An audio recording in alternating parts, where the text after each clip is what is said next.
Hi, I'm Hunter. For someone who values loyalty above all else, I never expected to be betrayed by Maya, my friend of 15 years. We met in college, remained close through careers and relationships, and I'd always been there when she needed me, financially and emotionally. Hunter, did you see Maya's Instagram post about her housewarming party?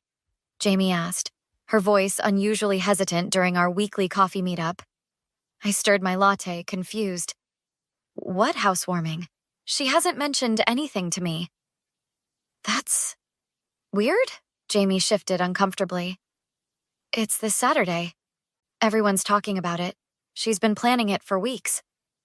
Maybe the invitation got lost? I suggested, already feeling that familiar twist in my stomach when something wasn't right. I'll text her. I pulled out my phone and sent a casual message. Hey Maya, Jamie just mentioned your housewarming this weekend. Did my invitation get lost in digital space? Let me know what I can bring. The 3 dots appeared immediately, disappeared, reappeared. Finally, actually, Hunter, I don't think it's a good idea for you to come unless you're ready to apologize for what you said about my house. What? I blurted, showing the screen to Jamie. I never said anything negative about her house. I've been nothing but supportive. Jamie's expression shifted from awkward to angry. That's absolute garbage. You're the reason she could even afford that house. I know, right? I co-signed and helped with the down payment because her credit was trashed after the divorce. I stared at the message, bewildered. What is she talking about? Call her, Jamie insisted. This doesn't make sense. The call connected on the second ring. Maya? What's this about me needing to apologize? Don't act innocent. Maya's voice was cool, rehearsed. Sophia told me everything you said at Trevor's birthday party. What exactly did I supposedly say? That my house was overpriced garbage in a pretentious neighborhood, that I was stupid for buying it and would never be able to afford it without begging for help. I nearly dropped my phone. I never... Save it, Hunter, Maya interrupted. Everyone knows how jealous you've been since I finally have something nice you don't. If you want to come to my housewarming, I need a sincere apology. Maya, this is insane. You know Your choice. Apologize or don't come. I need to go. Trevor's waiting to help with decorations. The line went dead. I looked at Jamie, stunned. What the actual heck just happened? Jamie demanded. You literally helped pay for that house. Not just helped, I said quietly, my shock giving way to a cold realization. I paid off the entire mortgage as a surprise. The paperwork is being finalized this week. She doesn't know yet. Jamie's jaw dropped. Are you serious? The whole thing? After her ex left her with nothing, I wanted her to have security, I explained.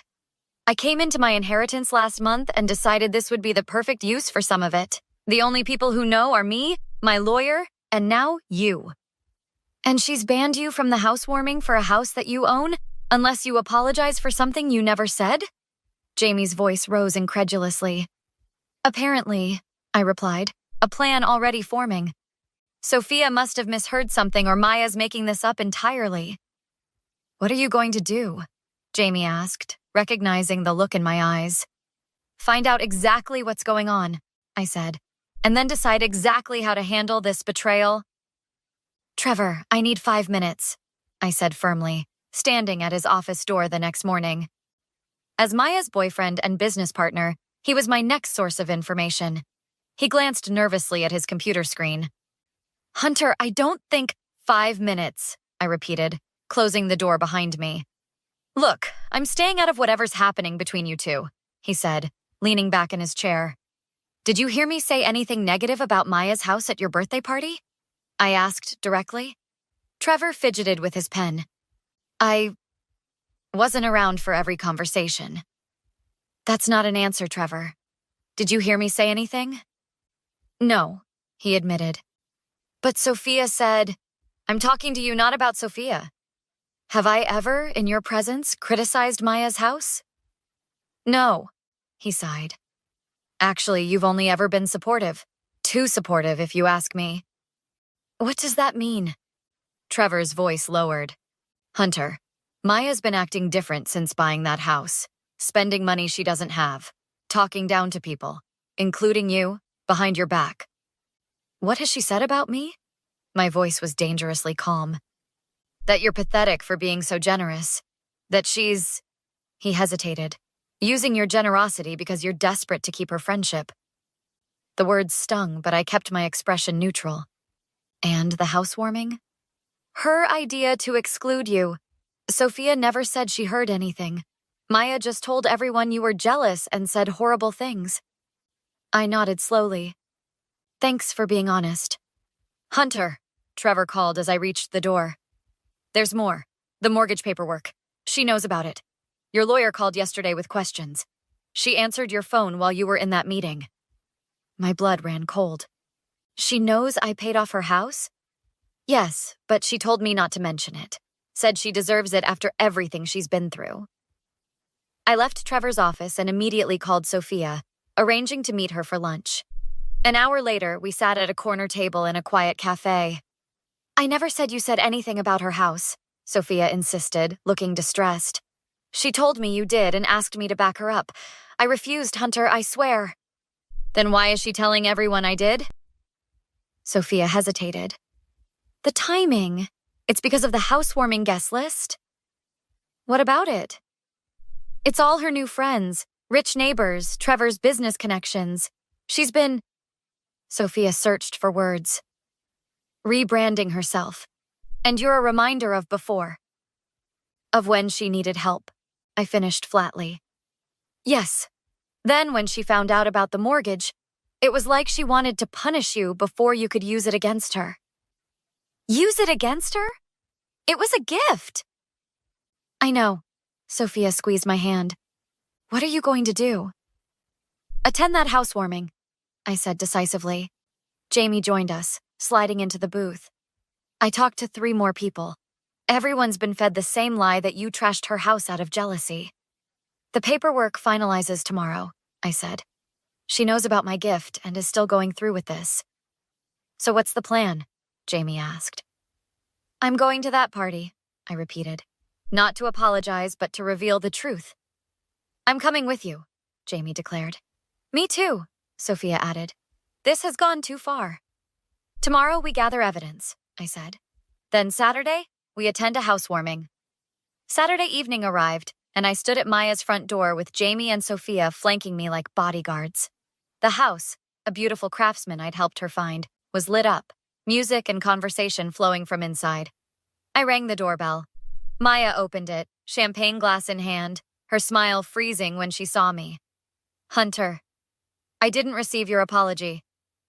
I'm not here to apologize, I said calmly. I'm here to talk. Privately or publicly. Your choice. You need to leave, she hissed, trying to close the door. I placed my hand on it firmly.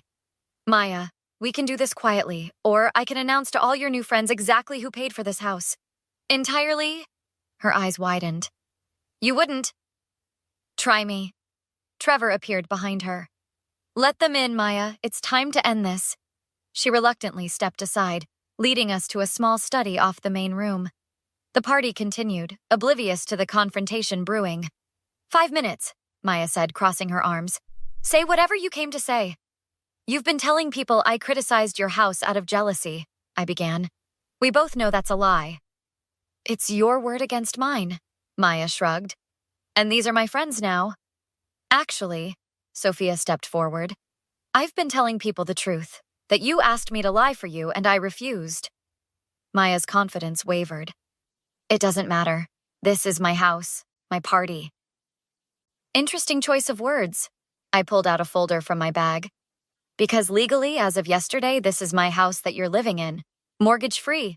I know about your little gift, Maya sneered. How pathetic, trying to buy my friendship. It wasn't about buying anything, I replied. It was about helping someone I cared about. Clearly, I was wrong about who you are. Oh, please, Maya rolled her eyes. You've always loved playing the hero. Poor little rich girl spreading her inheritance around to feel important. Jamie stepped forward. That's enough, Maya. Stay out of this, Maya snapped. You're just her little sidekick. No, she's someone loyal, I countered. Something you know nothing about. Trevor joined us, closing the door. Maya, this has gone too far. Tell her the truth. What truth? I asked. Maya's eyes darted between us. There's nothing to tell. She planned this whole thing, Trevor said tiredly. When she found out about the mortgage being paid off, she decided to exclude you from the housewarming to create drama. She thought it would make a better story when she revealed the surprise to everyone that you'd gifted her the house. Is that true? I demanded. So what if it is? Maya's voice rose. You think you're so much better than everyone, coming in with your perfect life and perfect bank account to save poor little Maya. I helped you because I cared about you. Well, I never asked for your charity, she shouted. And now you're ruining everything by showing up uninvited. Uninvited to celebrate a house I paid for? I laughed incredulously. Get out! Maya grabbed a decorative vase and hurled it against the wall. Get out before I call the police and tell them you're trespassing. The crash silenced the room. Party guests peered in curiously. Go ahead, I said quietly. Explain to them why you're throwing out the person who owns this house. The paperwork is finalized, Maya. I can show them the deed. You wouldn't dare, she whispered, suddenly aware of the audience gathering. Try me, I repeated, louder this time. Or would you prefer I tell them about the lies you've been spreading? Maya lunged toward me, but Trevor caught her arm. Don't, he warned. You'll just make it worse. I hate you, she spat at me. You've ruined everything. I'll make you regret this, I swear. 2 weeks after the housewarming disaster, I sat in my lawyer's office reviewing restraining order paperwork. Maya's threats had escalated to daily harassing phone calls and social media attacks. These texts are definitely grounds for a restraining order, my lawyer Patricia confirmed, especially combined with the witness statements about her behavior at the party. I never thought it would come to this, I sighed. People show their true colors when money and image are involved, Patricia observed. The court date is set for next week. Later that day, Trevor called, asking to meet. We agreed on a neutral coffee shop downtown. I'm sorry about everything, he began, looking genuinely remorseful. I should have spoken up sooner. Why didn't you? I asked directly. I wanted to believe she was better than this, he admitted. I've ended things with her. I couldn't be with someone who would treat a friend that way. How is she? Angry, claiming you betrayed her by humiliating her at the party. He shook his head. She's been served with the restraining order papers. I didn't want any of this, Trevor. I know, he nodded. What will happen with the house? Legally, it's mine, I explained. I've given her 30 days to vacate. It's generous considering everything. It is, he agreed. Have you heard from anyone else since the party? Most people have reached out to apologize for believing her lies, I said. Sophia's been amazing, calling everyone personally to set the record straight. Jamie joined us, sliding into the booth. Speaking of Sophia, she just texted. Maya's moving out this weekend, not waiting for the 30 days. That's for the best, I said. Have you decided what you'll do with the house? Trevor asked. I'm donating it to a women's shelter, I replied. They'll use it as transitional housing for women rebuilding their lives after leaving abusive situations. That's perfect, Jamie smiled. Full circle karma. My phone buzzed. Maya calling again despite the pending restraining order. I declined the call. She left a voicemail earlier, I told them. Crying, apologizing, saying she'll change if I just give her another chance. And? Jamie asked. And nothing. Some betrayals can't be undone. Some apologies come too late. I think that's wise, Sophia said, arriving at our table. I just passed her on my way in. She wanted me to convince you to talk to her. What did you say? Trevor asked. That she made her choices, Sophia replied firmly. And now she gets to live with them. Later that evening, as we finished dinner at my place, Jamie raised her glass in a toast. To lessons learned and true friendships. And to boundaries maintained, Sophia added. You know, I said thoughtfully, I don't regret helping her. I regret that she couldn't receive generosity without resentment. But I won't stop being generous because one person couldn't handle it. That's growth. Jamie nodded approvingly. The restraining order hearing is Tuesday, I told them. Would you both come with me? You don't even need to ask, Sophia assured me. That's the difference, I realized. Real friends show up without conditions or apologies required. Speaking of showing up, Jamie grinned, we have something to tell you. She and Sophia revealed they'd organized a true friendship party the following weekend, a gathering of people who valued loyalty and honesty. No housewarming, Sophia explained, just heartwarming. I'd love that, I smiled. No apologies needed. As my friends helped clear the table, I thought about Maya, alone in the house she'd soon leave, surrounded by things but having lost what truly mattered. Money could buy a house, but it couldn't buy character or real friendship. What would you do if someone betrayed your generosity? Would you still help others, or would you close your heart? Let me know in the comments below.